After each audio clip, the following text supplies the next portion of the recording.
Good afternoon, everyone. Thank you for joining us for our Yang Mills seminar this afternoon. We're pleased to have Devesh join us for a second time. Devesh is going to be speaking on singular sets of energy minimizing maps. Thank you, Devesh. Thanks, Tim. This will be part 2 of the previous talk where we were discussing Schoen-Uhlenbeck's paper on theory of harmonic maps, like a regularity theory for harmonic maps. So just a small recap of the definitions considered in the last talk. If we have a map between two Riemannian manifolds, we can associate an energy functional to this, which is just integration of this norm squared, where df is the tangent, df is the linear map between two inner product spaces and has a norm. We are interested in energy minimizer. This is related to the harmonic maps we have seen in PDEs, but this time our codomain can be an arbitrary Riemannian manifold instead of Euclidean space, which brings some complexity to the question. And the way to do things was that we embedded our codomain in some Euclidean space by Nash embedding theorem. Now we can add functions since Rk is a linear space. And we define this Sobolev set. So W1, 2, M, Rk is the Sobolev space of weakly differentiable functions with first derivative in L2. We considered its subset W1 to M, N, the set of all maps where weakly differentiable with derivatives lying in L2 space, so that the function lands inside N almost everywhere. And this is the appropriate space to look, and the function space we'll consider. Now, W1, 2, M, this space inherits strong and weak topology from the bigger Sobolev space, but it does not have a linear structure, which makes things hard to do.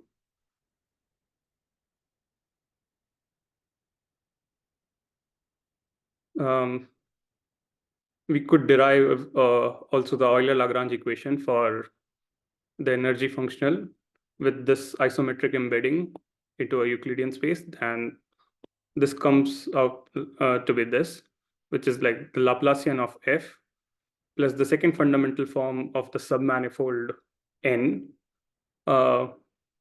with inputs the derivative is 0. This is same as saying that del mf is perpendicular to the tangent space.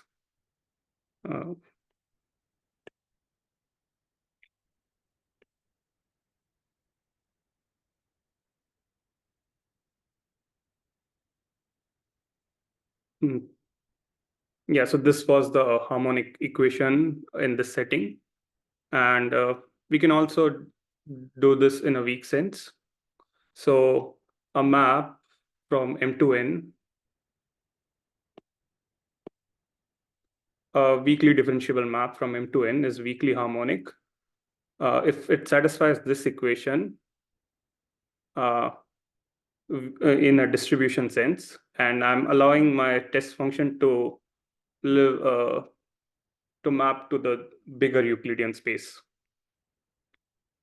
So it's just this equation in a distribution sense with test functions lying in this function space. One more definition, and we'll define an energy minimizing harmonic map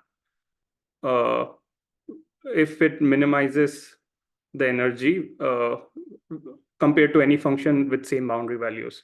So if V is a function such that U and V have the same boundary values on some open set where both are defined, then the energy of U is less than or equal to energy of V. It's not hard to prove that minimizing harmonic map will be a weak solution. It will satisfy this equation for any test function. And the rest of the talk and the previous talk was based on the properties of these minimizing harmonic maps.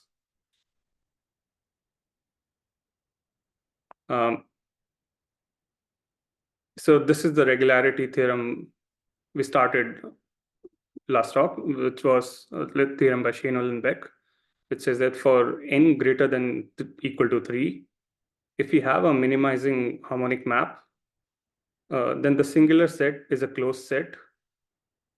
It's discrete for n equals to 3 and has Hausdorff dimension at most n minus 3 for n greater than equal to 4. Singular set of U is the set where U fails to be continuous, or rather its complement is the set where U is continuously differentiable. So we have this theorem gives you an idea that the singular set is small for an energy minimizer, and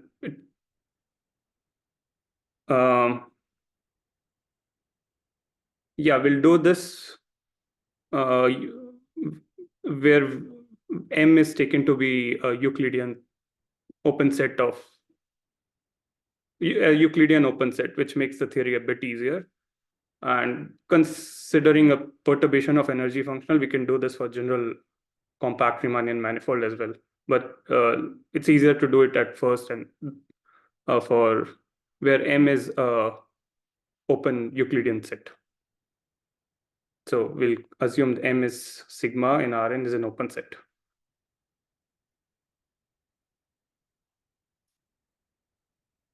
We consider this quantity. So at any point x in the domain of U, we integrate the energy over this ball with a factor of the radius. So if we integrate it over a ball of radius r and multiply r raised to 2 minus n, this quantity turns out to be monotonous. And if we take its limit with r going to 0, we get a pointwise function, which we'll call energy density of U. So this quantity satisfies a monotonicity formula, and its limit will be called energy density.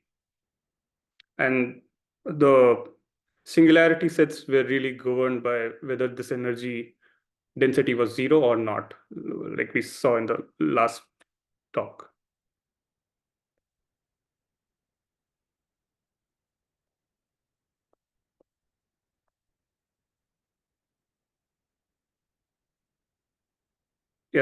Yeah, we were able to get this criteria for singular sets from the previous comparison theorem arguments, which says that for n greater than equal to 3, if you have a minimizing harmonic map, then the singular set is exactly the set where the energy density is bigger than some small number. We were able to get a small number which quantified the singular set. So there was a energy density gap. If your energy density was at a point is lower than this small number, then it was smooth, and which meant that this was 0 at that point. Yeah, so we have a criteria for singular sets. And using this, we can prove that the n minus 2 Hausdorff dimension of singular set is 0. This is not the optimal dimension. We can reduce it one further, which is the content of today's talk. But can I comment, yes. Devesh? And I think, as we discussed a little bit last time, epsilon naught squared is a function of the size of the isometric embedding of n into r to the k. Yes, it was dependent on the embedding. Yeah. Yeah. Okay. So yeah, so this concluded that dimension of singular set is strictly less than n-2. And the content of today's talk is to prove that we want singular set U less than equal to n-3. And this will be done using some zooming in methods around a singular point.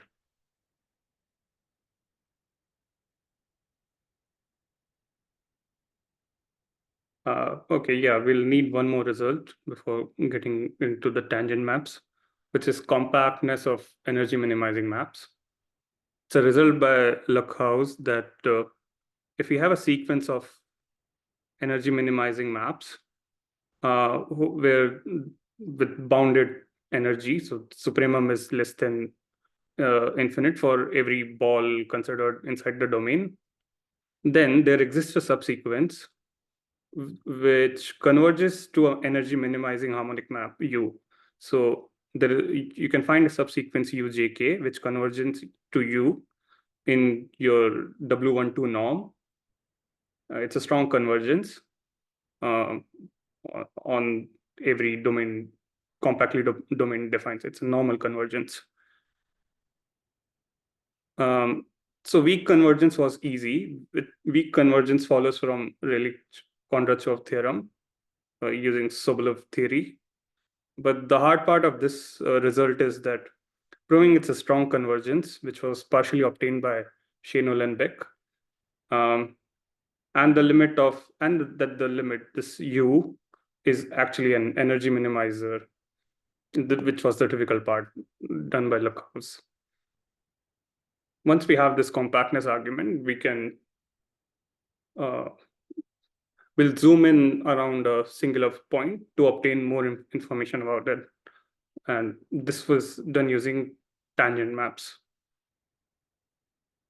So let U from sigma to n be an energy minimizer. Let ball of radius rho naught centered at y be contained inside sigma. Then we'll consider this scaled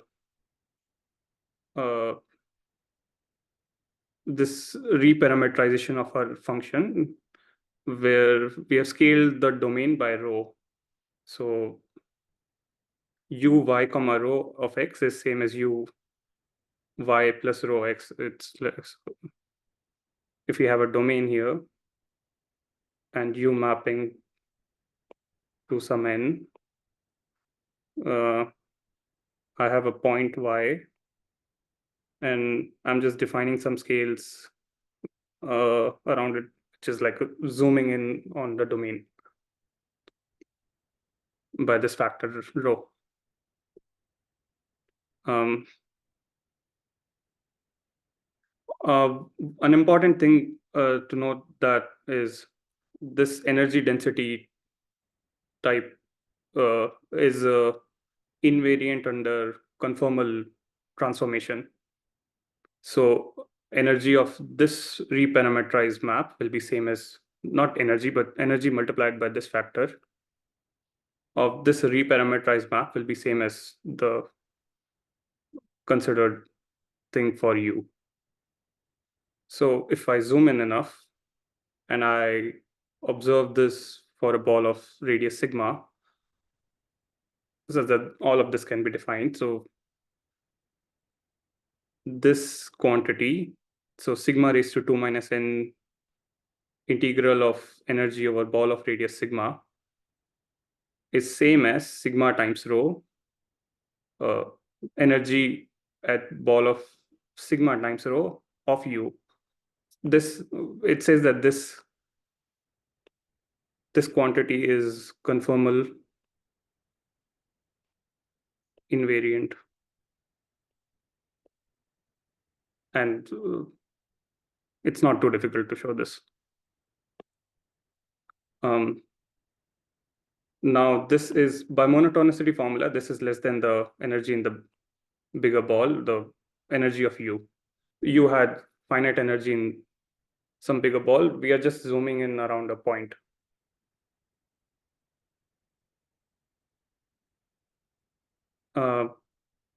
What compactness theorem tells us that if we let the subsequence, if we zoom in with bigger and bigger scales, we'll by compactness result, we'll get another energy minimizer converging in strong norm. It's a strong convergence in W1, 2 norm. So U, Y, rho J converges to psi, which will be defined for some ball. And it's an energy minimizer. So around a singular point, we've just zoomed in and obtain another energy minimizing map. This can be done for any radius or any ball. Like, since we are zooming in infinite, our zoomed in function is defined for all of Rn. Psi will be called tangent map of U at Y. And one obstruction to this theory, or one difficulty around this, is that the tangent map need not be unique. By choosing a different subsequence, we may get a different tangent map. However, we do have uniqueness results. This was proven by Simon in '83, that psi is unique when your codomain N is analytic and the singularity is isolated. So singularity happens only at, it's an isolated singularity. Y does not have singular points in an open set around it. Then our zoomed in function, this tangent map, will be unique. This was done in his seminal paper with application of Loishowitz's inequality to gradient functionals. If there are any questions, let me know. So, Devesh? Yeah. So I thought Leon was working mainly because I was around when he was doing that, and working late at night and missing out on going to the party at his place, etc. So I thought the original result was for tangent cones for minimal surfaces. Yes. But I guess it applies immediately to tangent maps. Yes. As well. And the second question is, do you know whether that singular set is a isolated point is that still necessary? Anyone know?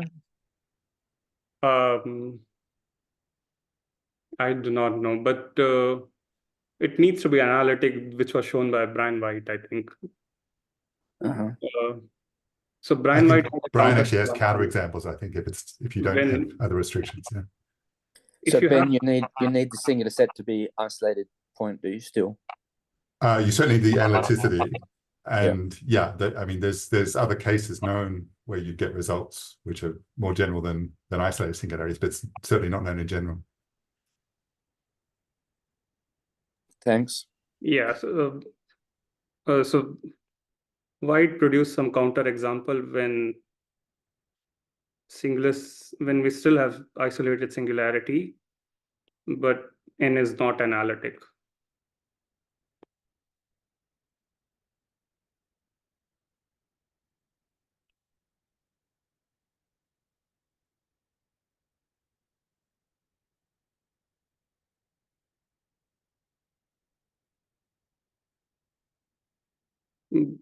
I think it's still an interesting question to know when why singularity or isolated singularity is needed.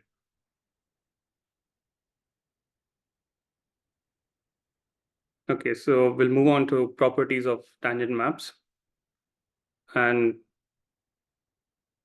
I'll skim over this part a little.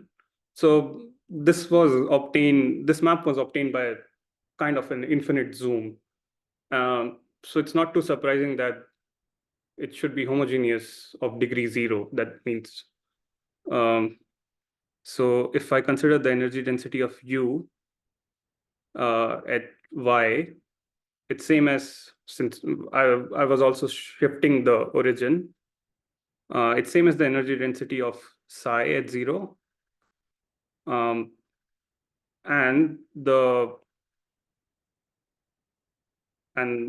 this energy density integrand, no, this energy density product is constant for all sigma. So if I draw the graph of theta for psi and radius, it's the same, for different sigma. Which means that it's radially symmetric. And again, it should not be too surprising, since this function was obtained using an infinite zoom. So psi of lambda x is equal to psi of x for all lambda, almost everywhere. Further, if we zoom in near a regular point,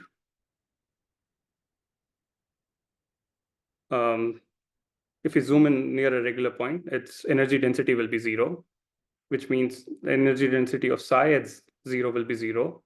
So if we go back to this formula, this will imply that this positive number is 0 almost everywhere, which means that psi is a constant. Again, this confirms our intuition. So if we have a continuous map or a smooth map, infinite zoom in just gives us the value of the function at the point. But the interesting case is when y is a singular point. Also, it can be proven that the energy density of psi at other points is less than or equal to the energy density of psi at 0, using the fact that the tangent map we have obtained is energy minimizing and degree 0 homogeneous. Now, if y is not 0 and the energy density of psi at y happens to be same as the maximum, then again, by monotonicity formula, we'll get this inequality, which is that I have an additional radial derivative coming in, added to the energy density at y, which should be less than equal to the energy density at 0. So if energy density is maximum at a point different from 0, which means these two quantities are equal, would imply that this positive number is also equal to 0, where ry is the radial function from y. So this means that the tangent map is symmetric with respect to y. We have it's radially symmetric with respect to two origins, say 0 and y. So psi of y plus lambda x will also be equal to psi of y plus x for lambda positive almost everywhere. And this will lead to important results. One more thing to note is that if it's radially symmetric with respect to y, it will be radially symmetric with respect to all the points which join 0 origin and y as well. There can be a geometric way to see this. So let y be on the x-axis, and the function is same at all points on the yellow line, and the function is same at all points on the purple line. So C and A are equal, B and C give equal outputs, which also means that the A and B have equal values. Psi has equal values at A and B, which is the radial line from Ty. So radial symmetry with from Y will give you radial symmetry with respect to any point in that direction. And this can be done more rigorously. But so psi of x is same as psi of x plus ty for all t real. Now we do based on this observation, we construct a set where this holds. So let S of psi be the set of all points where the energy density is at its maximum. We have observed that this is a linear subspace, or we haven't but if Y belongs to this set, then so will Ty. So it's a cone at least. But it's also it will follow that if Y1 and Y2 belongs to this set, then using the previous formulas, it will be symmetric with respect to Ty1. So we can ignore this factor. So values at psi x plus T1 y1 plus T2 y2 will be same as values of psi at x plus T2 y2, but our function is symmetric with respect to T2 y2 as well. So psi will be same at x. So this set forms a linear subspace, the set of points where your tangent map achieves its maximum energy density.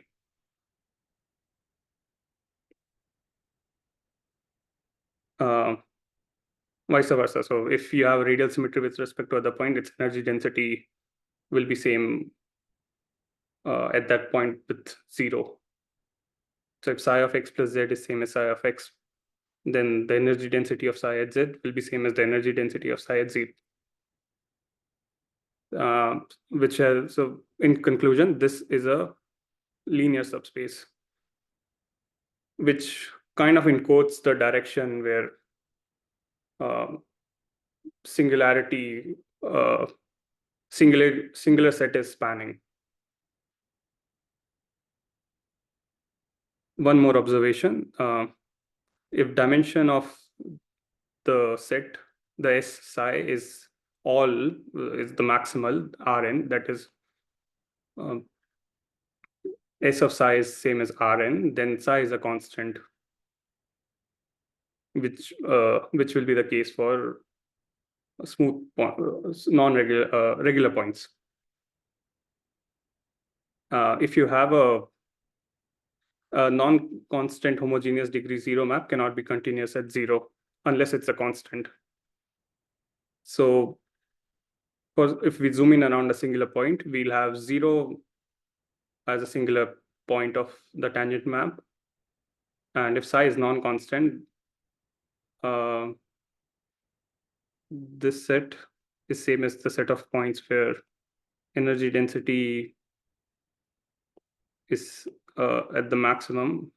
If we assume we are zooming in a singular point,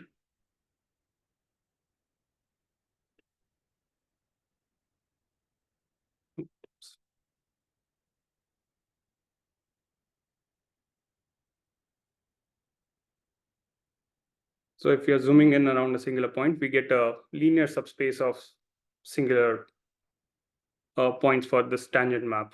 So S of psi is a subset of the singular set of psi. A vague way to say this is that if I have a function, if U is a map from here, and it has singularity in some direction, and say this is Y, and I'm zooming in around this. So psi is obtained by zooming in around psi Y, and this singular direction has this convergence preserves some singular data, and psi will be singular along the directions as well. Y will be translated to origin, and this will be a linear subspace after zooming in. I hope that makes sense. So and we'll see concretely how the tangent map has some local data of the singular set, and this linear subspace will be useful in controlling the Hausdorff dimensions of the singular set.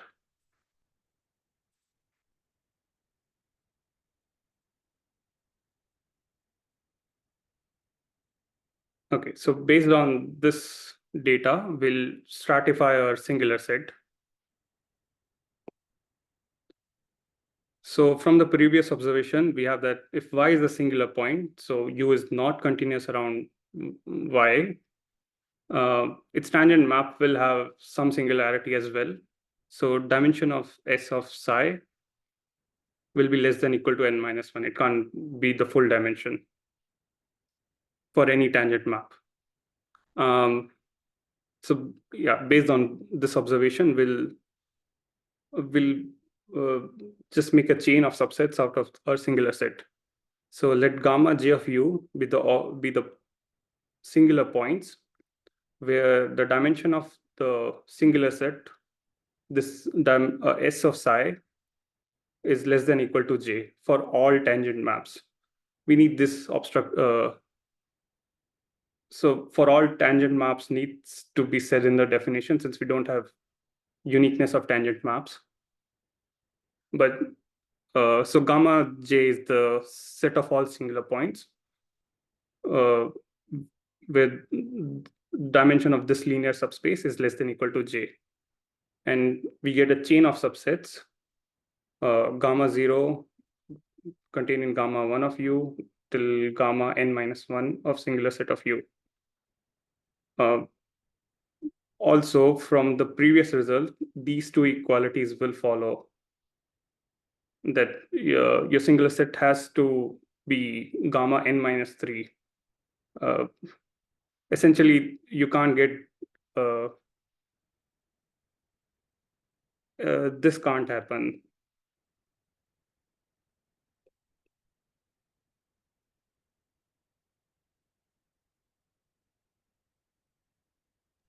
Yeah, With- so this reduction by an integer from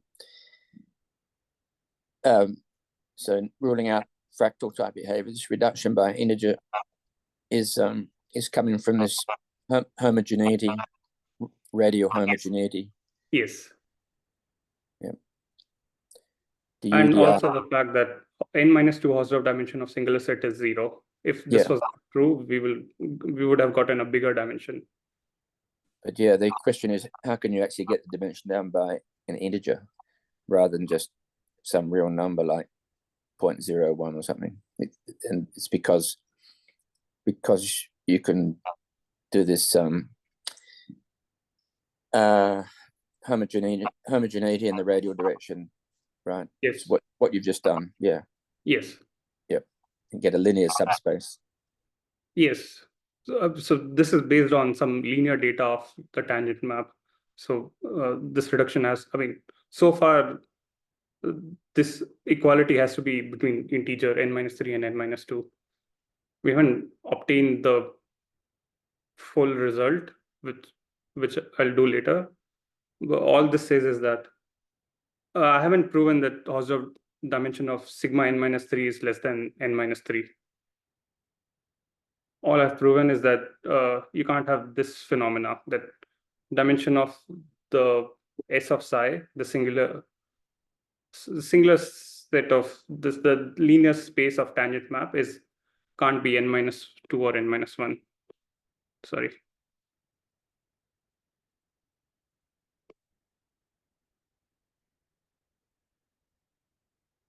And this is the main claim of today's talk, that for each j from 0 to 1 to n minus 3, dimension of gamma j u is less than equal to j. And by dimension, I mean Hausdorff dimension of the subset here. So these linear dimensions are controlling your Hausdorff theoretic set dimensions in some sense, because tangent maps capture the local data of singular sets in some way.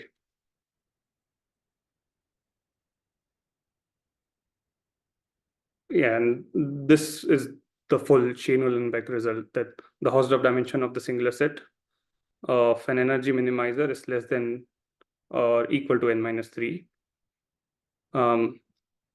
And this also gives an interesting criteria, which is that if all tangent maps have some obstruction, so if I have domain and codomain sigma 2n and energy minimizers between them, and the tangent map have some better bound, so dimension of S of psi is less than equal to m, then you can say the same thing about the dimension of the singular set.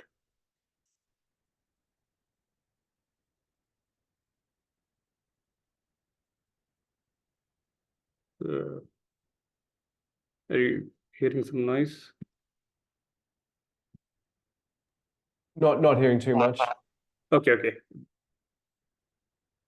Yes, so I mean, strict. It's everyone knows this, but just in case any doubt, it's corollary 1 is less than or equal to, right? which part? Corollary 1. Yes, it's less than equal to, right.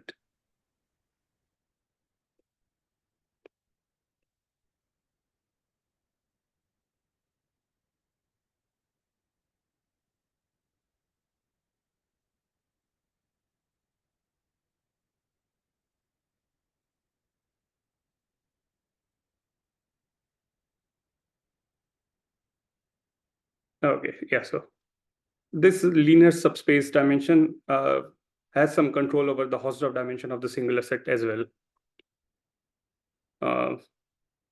From this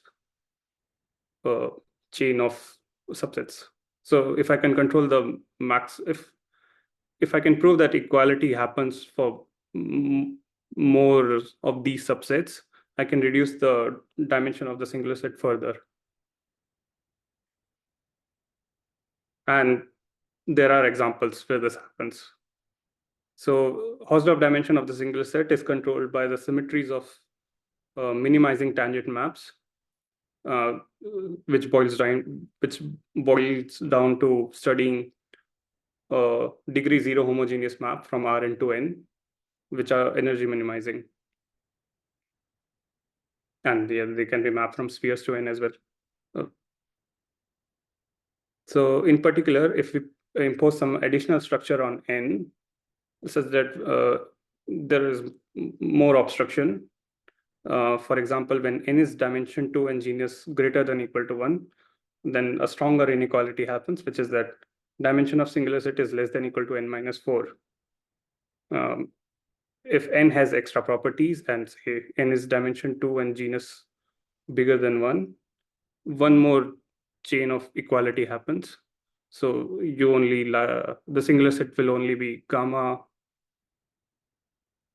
N minus 4 in that case. So you have this as equality as well.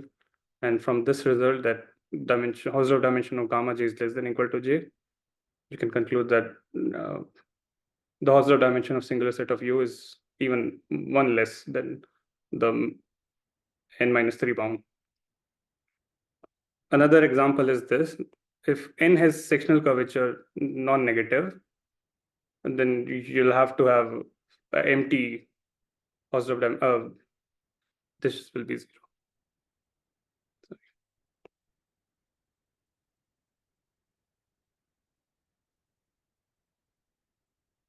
Then the Hausdorff dimension of singular set of U is 0.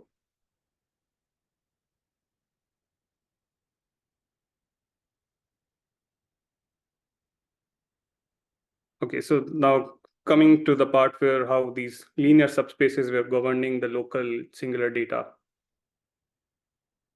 Let eta y comma rho be this map which translates y to x origin, y to origin and scales by 1 by rho. It translates y to origin and scales by rho inverse. A set of Euclidean subspace is said to have delta approximate property if there is a scale rho naught, such that if I consider the intersection of A, if for each y in A and each scale smaller than the considered scale rho naught or rho less than rho naught, I take the intersection of A with a ball of radius rho around it, bring it to origin, scale back by rho inverse. This set lies in a delta neighborhood of some linear subspace. So this subset belongs to a delta neighborhood of Ly, rho for some j-dimensional subspace Ly rho of Rn. If a set has this complicated approximation, then we can control its Hausdorff dimension as well. So then Hausdorff dimension of A is less than equal to J, the linear dimension of the considered subspaces. And we'll use this lemma to prove that our stratification works, that gamma J has a delta approximate property. It can be on very small scales, it can be approximated. It does not go too far from j-dimensional linear subspaces. A picture might be helpful.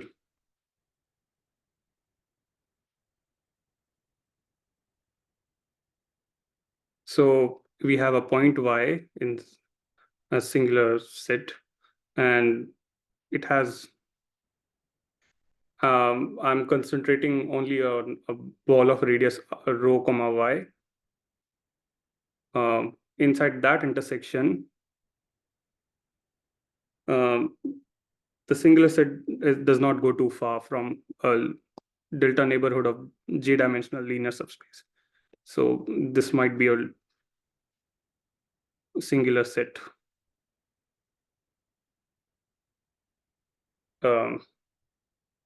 And it's contained in a delta neighborhood of some linear subspace. I think these properties are close to what they call Reifenberg property. And the method of attack will be that. Sorry. So that was for each delta. For each delta, there's an epsilon. For some delta. Oh, it says at the beginning, didn't you say for each? Oh, I thought I saw for each delta. But it should be for each scale, like. Maybe it was slightly above there. Maybe it didn't reply to that lemma then. Okay. Sorry. I thought I saw for all delta. Okay. I might need to check, but I think no. It has a delta approximate property. If for all small scales, this set is close to a j-dimensional linear subspace. It's delta close to a j-dimensional linear subspace. Yeah. Thanks. So that's the top line is where I saw for each delta. Sorry, you just moved it again. It's a little bit lower down, I guess. I must be misreading. Okay. Oh, this is a separate lemma. Sorry. Oh, yeah, this is part of a different proof, but no, this my definition is only for some delta.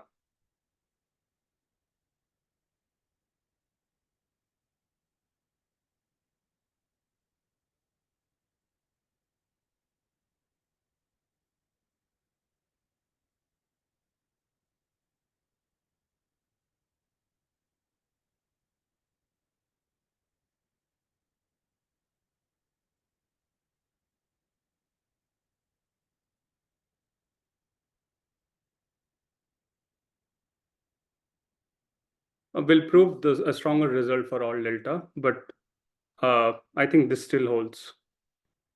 At least that's what the Simon's book says.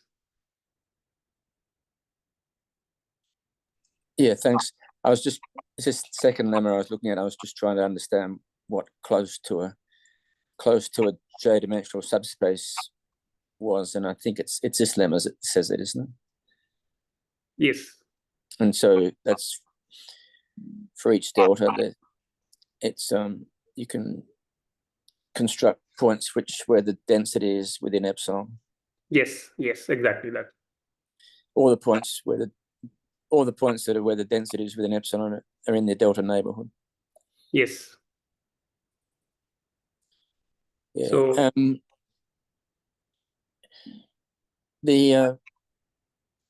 right is sorry, but there's a bit of an aside, but right, the people that did this, Schoen-Uhlenbeck and Leon Simon, of course, they had a lot of knowledge of minimal surface theory, and just a couple of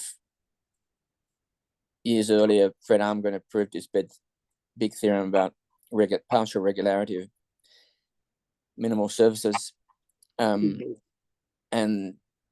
if I remember correctly, it's, you know, they're approximating minimal surfaces by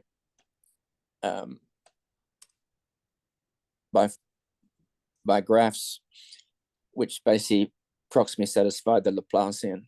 So, you know, the Laplacian that was Schoen and Uhlenbeck were able to use the Laplacian as a solutions to the Laplacian as an approximation to these harmonic maps. yes. And it's sort of reminds me a lot of, if I remember correctly, and I only vaguely remember what I saw 42 years ago in Fred Armgren's work, but he was approximating minimal surfaces by graphs such that the Laplacian was approximately zero, and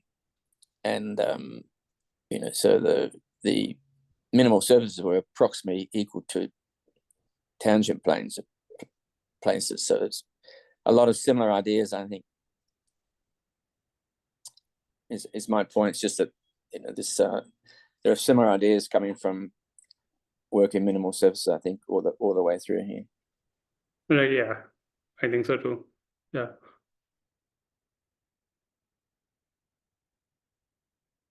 Okay, so continuing, if we have for each point in gamma j is where the stratification of the singular set, and each delta, we can find an epsilon such that the set where energy density is epsilon close to the energy density at y,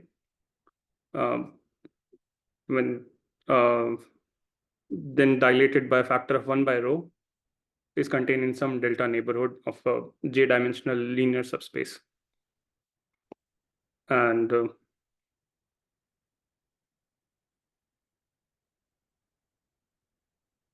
I'll skip this. It uses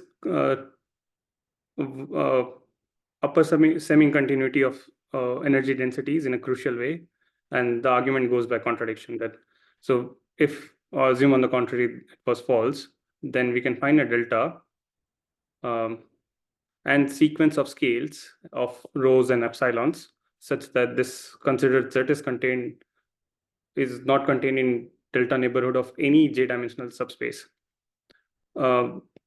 This data is enough to get us to a tangent map. So rho k is, these scales were going to 0.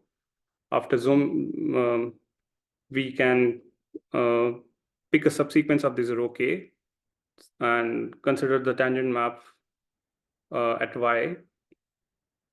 And then energy density of this tangent map will be the same as the energy density of u at y. Once we have the tangent map, we have a special j-dimensional subspace, which was S of psi. And psi has no more than j symmetries by the definition previously considered, by the stratification. This subspace will play a special role in disproving this part. Along the way, they also use upper semi-continuity of energy density in both the arguments. So theta with respect to functions as well as points is upper semi-continuous.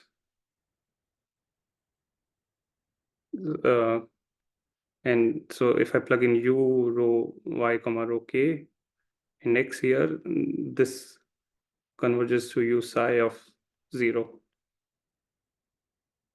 The values here, and using this upper semi-continuity and the special subspace of the tangent map we have, we can prove that you must have this set lying inside some delta neighborhood of some subspace, J-dimensional. And there's some more work to be done. So we'll say gamma j comma I is the set of points where set of points in gamma j where delta approximation property holds for epsilon equals to 1 by I. So epsilon I inverse in the previous lemma, we have a delta j, we have a delta approximation property, and we'll further divide these sets into the points where energy density is lying between some integer between q minus 1 by I or q by between it lies between some scale of 1 by I, and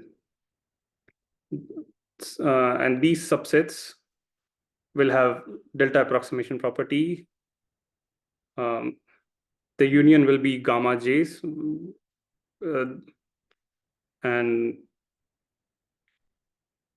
it will be a countable union of sets with Hausdorff dimension less than j, which proves that gamma j, this union, has Hausdorff dimension less than j. It's a little technical result, but essentially the idea is to use that tangent maps give you a special j-dimensional subspaces. They also carry some local data of the singular set. So these subspaces contain the data where in a way the singular set of U is spanning.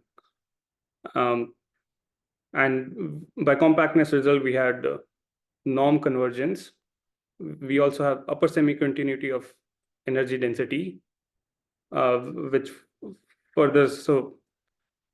which allows us to deal with this complicated Hausdorff dimension of the singular set to Hausdorff dimension of this degree 0 homogeneous maps.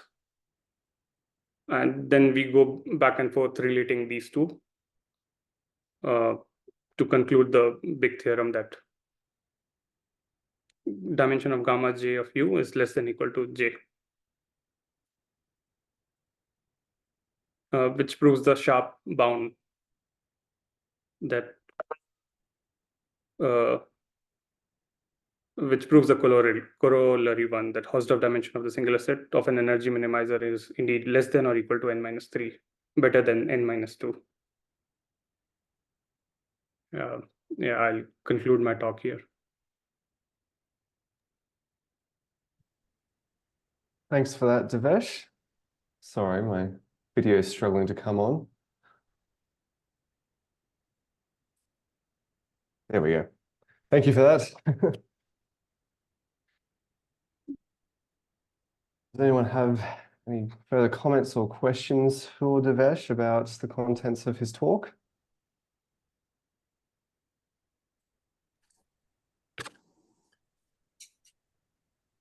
So if I can make another comment, sorry for interjecting so much. But last week, I was talking about the history and said after seeing this paper, I was trying to prove the analogous result for Yang-Mills, which would be n-5 partial regularity. And I looked through the Schoen-Uhlenbeck, as I said last week, I looked through the Schoen-Uhlenbeck paper to see what steps were needed, and it was monotonicity formula, epsilon regularity, and then dimension reduction.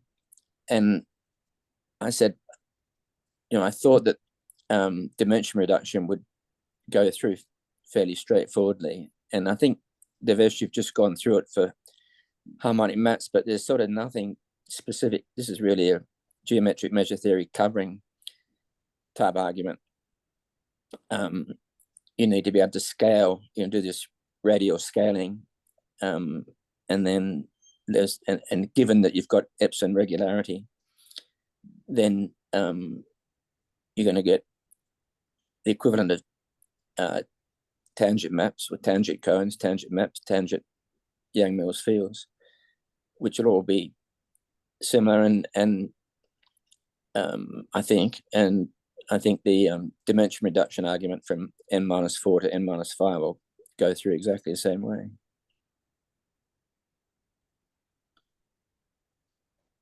I mean, do you agree that there's sort of nothing, very little in this that's specific to harmonic maps? I do not. Can you repeat the question? I mean, today's lecture, Yes. where you reduce from n-2 to n-3, Yes. or more, there's very little that's got anything to do with that's specific to the fact you're dealing with harmonic maps, right?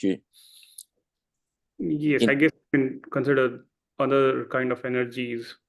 Yeah, like Yang-Mills. Yes, and the argument might go through. I mean, that for Yang-Mills, the monotonicity formula gives you that the positive density set has 0 in the harmonic map case. The positive density set has 0 n-2 dimensional measure. In the Yang-Mills case, it shows that the positive density set has 0 n-4 dimensional measure. Yeah. But you need epsilon regularity to prove that that positive density set is a singular set. Right. Which you don't have, and I didn't have. I couldn't work out for the Yang-Mills case in 82. But I thought, and I agree from looking at it today, from what you've done today, that there's nothing to do with this dimension reduction. In your case, from n-2 to n-3, or in the Yang-Mills case, from n-4 to n-5, there's nothing that shouldn't go through straightforwardly for the Yang-Mills case. I see. That's what I thought in 82, and I still think it now, and I've seen it again. Okay, that's good. Yeah, it sounds like other kind should of be true. I've seen some results that this gamma J's are J rectifiable sets. Aaron Neighbor and Velorta, Daniel has proven that gamma J's are J rectifiable sets using some more complicated stratification. So there's some research going on in these stratifications, it seems.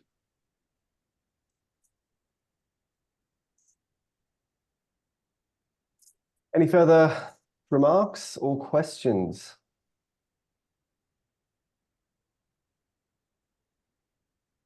All right, then let's thank Devesh again, and let's also thank Peter and Ben for their expert comments. All right, thanks very much, guys. I don't think we have anyone scheduled for next talk, so please let us know if you're keen to give a talk. In the meantime, thanks all for coming to these seminars so far. I hope you enjoy the rest of your Friday, and indeed you have a good weekend. Catch you next time.